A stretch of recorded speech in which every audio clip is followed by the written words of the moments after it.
जय माता दी। आप सभी को दुर्गाष्टमी की हार्दिक शुभकामनाएं। अब नवरात्रि का पर्व समाप्ति की ओर है और आज महाअष्टमी के दिन, जो कि मां महागौरी को समर्पित है, आप सुनेंगे मां महागौरी की कथा और आरती। उम्मीद करती हूँ कि आप हमारे चैनल पर इन दिनों देवी भागवत पुराण भी सुन रहे होंगे। अगर आपने एक बार भी इन कथाओं को नहीं सुना है तो जरूर सुनिएगा। ये बात तो आप सभी जानते होंगे कि देवी पार्वती एक बार भगवान शिव से नाराज हो गई थी, क्योंकि भगवान शिव ने हास परिहास में उन्हें काली कलुटी कह दिया था। और उसके बाद देवी पार्वती ने बहुत कठिन तपस्या की और उन्होंने ये कठिन तपस्या श्री ब्रह्मा जी से वरदान पाने के लिए की थी। तब जाकर ब्रह्मा जी से मिले वरदान के बाद उनका जो वर्ण था वो अत्यंत गौर हो गया, जिसके बाद से वो महागौरी के नाम से विख्यात हुई। आप देवी पार्वती की जो मां महागौरी के रूप की कथा सुनते हैं, आपने बहुत बार सुनी होगी, लेकिन वो सारी कथाएं बहुत ही संक्षेप में होती हैं। और जो विस्तार पूर्वक कथा है वो आपको केवल शिव महापुराण कथा में सुनने को मिलेगी, जिसमें से विस्तार पूर्वक कथा आज मैं आपको सुनाने वाली हूँ। कृपया आप आज की इस कथा को जरूर सुनिएगा। इसके बाद आप मुझे कमेंट करके बताइएगा कि ये वीडियो आपको कैसी लगी। पौराणिक कथा के अनुसार शुंभ और निशुंभ नाम के दो दैत्य उत्पन्न हुए। वे परस्पर भाई थे। उनके तपोबल से प्रभावित होकर परमेष्ठी ब्रह्मा जी ने उन दोनों भाइयों को यह वरदान दिया था कि इस जगत के किसी भी पुरुष से तुम मारे नहीं जा सकोगे। तब उन दोनों ने श्री ब्रह्मा जी से ये प्रार्थना की कि पार्वती जी के अंश से उत्पन्न जो अयोनिजा कन्या उत्पन्न हो, जिसे पुरुष का स्पर्श और रति नहीं प्राप्त हुई हो और जो अलंघ्य पराक्रम से संपन्न हो, उसके प्रति काम भाव से पीड़ित होने पर हम युद्ध में उसी के हाथों मारे जाएं। और उनकी इस प्रार्थना पर श्री ब्रह्मा जी ने तथास्तु कहकर उन्हें वे वरदान दे दिया। तभी से युद्ध में देवराज इंद्र आदि देवताओं को जीतकर उन दोनों दैत्यों ने जगत को अनीति पूर्वक वेदों के स्वाध्याय से रहित कर दिया। तब ब्रह्मा जी ने उन दोनों के वध के लिए एक बार भगवान शिव से प्रार्थना की। ब्रह्मा जी कहने लगे, हे प्रभु, हे भोलेनाथ, आप एकांत में देवी की निंदा करके जैसे भी हो सके उन्हें क्रोध दिलाइए और उनके रूप रंग की निंदा से उत्पन्न हुई काम भाव से रहित कुमारी स्वरूपा शक्ति को निशुंभ और शुंभ के वध के लिए देवताओं को अर्पित कीजिए। श्री ब्रह्मा जी के इस प्रकार प्रार्थना करने पर भगवान शिव ने एकांत में ले जाकर देवी पार्वती की निंदा सी करते हुए मुस्कुराकर कहा कि देवी, तुम तो काली हो। तब सुंदर वर्ण वाली देवी पार्वती अपने श्याम वर्ण के कारण ये आक्षेप सुनकर बड़ी क्रोधित हो गई और भोलेनाथ से मुस्कुराकर समाधान रहित वाणी में बोली कि प्रभु, अगर मेरे इस काले रंग पर आपका बिल्कुल भी प्रेम नहीं है तो इतने लंबे समय से आप अपनी शिक्षा का दमन क्यों करते रहे? कोई स्त्री कितनी ही सर्वांग सुंदरी क्यों ना हो, अगर पति का उसके प्रति प्रेम ना हुआ तो अन्य समस्त गुणों के साथ उसका तो जन्म लेना ही व्यर्थ हो जाता है। और आपने मेरे जिस रूप रंग की निंदा की है, जिस रूप रंग की इस एकांत में निंदा की है, अब मैं उस वर्ण को त्याग कर दूसरा वर्ण ग्रहण करूंगी या फिर मैं स्वयं ही मिट जाऊंगी। ऐसा कहकर देवी पार्वती शैया से उठकर खड़ी हो गई और तपस्या के लिए दृढ़ निश्चय करके गदगद कंठ से जाने की आज्ञा मांगने लगी। इस प्रकार प्रेम भंग होने से भयभीत होकर भोलेनाथ स्वयं भगवानी को प्रणाम करते हुए बोले कि हे प्रिय, मैंने तो हास परिहास में आपसे ये बात कह दी थी। मेरे इस अभिप्राय को ना जानकर तुम कुपित क्यों हो गई हो? अगर आपका मुझ पर प्रेम नहीं होगा तो बताओ मेरा किस पर हो सकता है? तुम इस जगत की माता हो और मैं पिता हूं, मैं अधिपति भी हूं। फिर तुम पर मेरा प्रेम ना होना भला कैसे संभव हो सकता है? हम दोनों का वह प्रेम भी क्या कामदेव की प्रेरणा से हुआ है? बिल्कुल नहीं, क्योंकि कामदेव की उत्पत्ति से पहले ही जगत की उत्पत्ति हुई है और कामदेव की सृष्टि तो मैंने साधारण लोगों की रति करने के लिए की है। कामदेव मुझे साधारण देवता के समान मानकर मेरा कुछ कुछ तिरस्कार करने लगा था, इसलिए मैंने उसे भस्म कर दिया। और हम दोनों का ये लीला विहार भी जगत की रक्षा करने के लिए ही है। अतः उसी के लिए आज मैंने तुम्हारे प्रति ये परिहास पूर्वक बातें कह दी। और मेरे इस कथन की सत्यता कि मैंने तुम्हें काली कलुटी क्यों कहा, जल्दी ही तुम्हें पता चल जाएगी। तब देवी कहने लगी, हे भगवान, पति के प्यार से वंचित होने पर जो नारी अपने प्राणों का भी परित्याग नहीं कर देती, वह कुलांगना और शुभ लक्षणा होने पर भी सत्पुरुषों द्वारा निंदित ही समझी जाती है। मेरा शरीर गौरवर्ण का नहीं, इस बात को लेकर आपको बड़ा दुख होता है। नहीं तो क्रीड़ा में या परिहास में भी आप मुझे इस प्रकार काली कलुटी क्यों कहते? मेरा कालापन आपको प्रिय नहीं है और इसलिए अब यह सत्पुरुषों द्वारा भी निंदित है।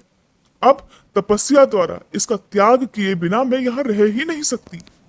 देवी को क्रोधित हुआ देखकर भगवान शिव बोले, देवी, अगर अपनी शांता को लेकर तुम्हें इस प्रकार दुख हो रहा है तो इसके लिए तुम्हें तपस्या करने की भला क्या आवश्यकता है? तुम मेरी या अपनी इच्छा मात्र से दूसरे वर्ण की हो जाओ। तो देवी कहने लगी, प्रभु, मैं आपसे अपने रंग का परिवर्तन नहीं चाहती और खुद भी इसे बदलने का संकल्प नहीं ले सकती। अब तो तपस्या द्वारा श्री ब्रह्मा जी की आराधना करके ही मैं शीघ्र गौरी हो जाऊंगी। अब भगवान शिव देवी को समझाते हुए कहने लगे, महादेवी, पूर्व काल में मेरी ही कृपा से तो ब्रह्मा जी को भी ब्रह्म पद की प्राप्ति हुई थी, इसलिए तपस्या द्वारा तुम उन्हें बुलाकर फिर क्या करोगी? तो देवी कहने लगी, भोलेनाथ, इसमें संदेह नहीं कि ब्रह्मादि समस्त देवताओं को आपसे ही उत्तम पदों की प्राप्ति हुई है। फिर भी आपकी आज्ञा पाकर अब मैं तपस्या द्वारा ब्रह्मा जी की आराधना करके ही अपनी मनवांचित इच्छा पूर्ण करना चाहती हूँ। देवी के ऐसा कहने पर भगवान शिव मुस्कुराते हुए से मौन हो गए। देवताओं का कार्य सिद्ध करने की इच्छा से ही उन्होंने देवी को रोकने के लिए बिल्कुल हठ भी नहीं किया। फिर पतिव्रता देवी पार्वती पति भगवान शिव की परिक्रमा करके उनके वियोग से होने वाले दुख को किसी तरह रोककर हिमालय पर्वत पर चली गईं। उन्होंने पहले सखियों के साथ जिस स्थान पर कठिन तपस्या की थी, उस स्थान से उनका विशेष प्रेम हो गया था, इसलिए इस बार भी उन्होंने उसी स्थान को तपस्या के लिए चुना। अब देवी कठिन तपस्या में लीन रहने लगी। इस तरह तपस्या करते करते जब बहुत समय बीत गया, तब एक दिन बहुत बड़ा व्याघ्र वहां उनके आसपास देखा गया। आया तो वह देवी को खाने के लिए था, लेकिन देवी पार्वती के नजदीक आते ही उस दुरात्मा का शरीर स्थिर हो गया। वह जड़ हो गया, एक जगह पर खड़ा रह गया, हिल डुल भी नहीं सका। देवी पार्वती ने भी देखा कि एक भूखा व्याघ्र उन्हें खाने की इच्छा से उनके सामने खड़ा हुआ है, लेकिन ये सब देखकर भी देवी बिल्कुल विचलित नहीं हुई, बल्कि वह पहले की तरह ही तपस्या में लीन रह गई। उधर उस व्याघ्र के सारे अंग अकड़ गए और भूख से वह अत्यंत पीड़ित हो रहा था। ये सोचकर कि यही मेरा भोजन है, वो लगातार देवी की तरफ ही देख रहा था। देवी के सामने खड़ा खड़ा वह व्याघ्र उनकी उपासना सी करने लगा। इधर देवी के मन में सदा यही भाव आता कि ये व्याघ्र तो मेरा उपासक है और हो न हो यहाँ के दुष्ट वन जंतुओं से रक्षा करने के लिए यहाँ पर आया है।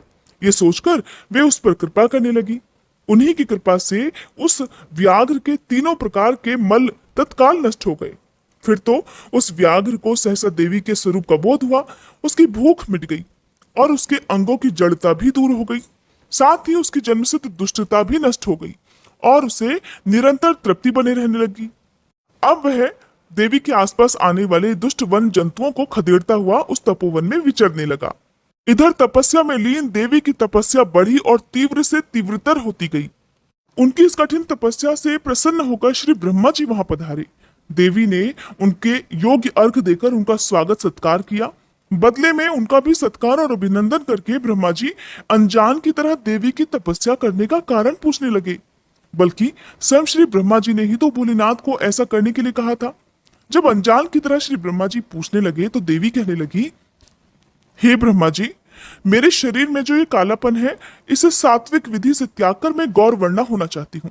तब ब्रह्मा जी बोले, देवी, बस इतने ही प्रयोजन के लिए आपने इतनी कठिन तपस्या की, ऐसा क्यों किया?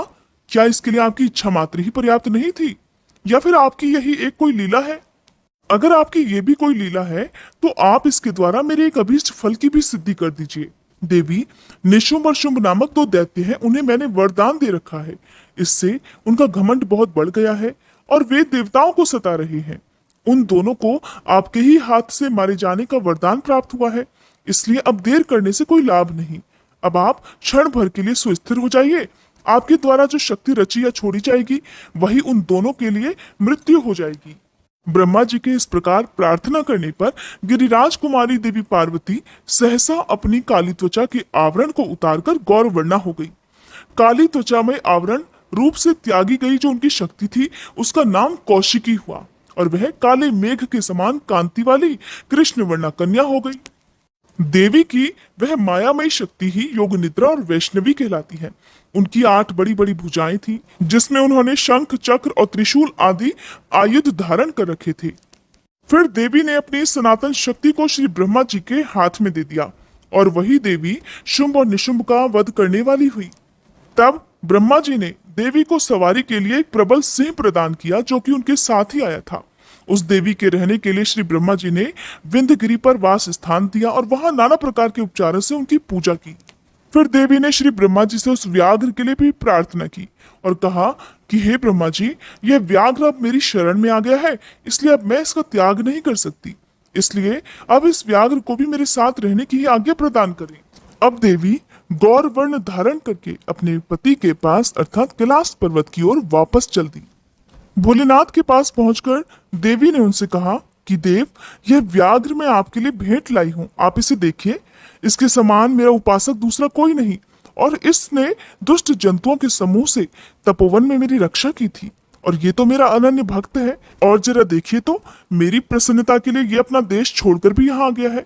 महेश्वर, अगर आपको मेरे आने से यहाँ प्रसन्नता हुई है और अगर आप मुझसे अत्यंत प्रेम करते हैं तो मैं चाहती हूँ कि ये व्याघ्र नंदी की आज्ञा से मेरे अंतःपुर के द्वार पर अन्य रक्षकों के साथ रहकर उन्हीं के चिन्ह धारण करके सदा स्थिर रहे। जब भगवान शिव ने कहा कि देवी, मैं अत्यंत प्रसन्न हूँ, फिर तो ऐसा कहते ही वह व्याघ्र उसी क्षण लचकती हुई स्वर्ण जटित बेंत की छड़ी, रत्नों से जटित विचित्र कवच, सर्प किसी आकृति वाली छुरी और रक्षकोचित वेश धारण करके गणाध्यक्ष के पद पर प्रतिष्ठित दिखाई दिया। उसने उमा सहित महादेव और नंदी को भी आनंदित किया था, इसलिए वह व्याघ्र सोम नंदी नाम से विख्यात हुआ। जय माता दी। ये थी माँ महागौरी की विस्तार पूर्वक कथा। आइए अब हम सब मिलकर माँ महागौरी की आरती गाएं। ओम जय जय महागौरी मैया, जय जय महागौरी। निश दिन ध्यावत तुमको हरि ब्रह्मा शिव जी। जय जय महागौरी। डमरु त्रिशूल धारिणी पापों का नाश करे। वृषभ वाहन पर विराजे माँ कल्याण करे। ओम जय जय महागौरी। श्वेत वस्त्र माता का छवि है मन भावन। सच्चे मन से पुकारो मैया देगी दर्शन। ओम जय जय महागौरी। गौर वर्ण मैया का साधक रहे प्रसन्न। श्रद्धा पुष्प चढ़ाओ पावन कर दो मन। ओम जय जय महागौरी। अष्टमी नवरात्र में पूजा माँ की करो। माँ विपदा है मिटाती, माँ का ध्यान धरो। ओम जय जय महागौरी। अवतार लियो दक्ष के घर में लीला निराली की। शिव बैरागी खोए मोहिनी थी डाली। ओम जय जय महागौरी। शरणागत की रक्षक माता भवानी तुम। सुन लो माता अर्जी, आए द्वार तुम्हारे हम। ओम जय जय महागौरी। मंदिर में माँ तेरे सदा ही सुख बरसे। अन्न धन सब माँ पावे, अपूर्ण नर न रहे। ओम जय जय महागौरी। माँ महागौरी की आरती जो जन नित गावे। भव सिंधु से तरे वो दुख सब मिट जावे। ओम जय जय महागौरी। ओम जय जय महागौरी मैया, जय जय महागौरी। निश दिन ध्यावत तुमको हरि ब्रह्मा शिव जी। ओम जय जय महागौरी मैया, जय जय महागौरी। उम्मीद करती हूँ ये वीडियो आपको पसंद आई होगी।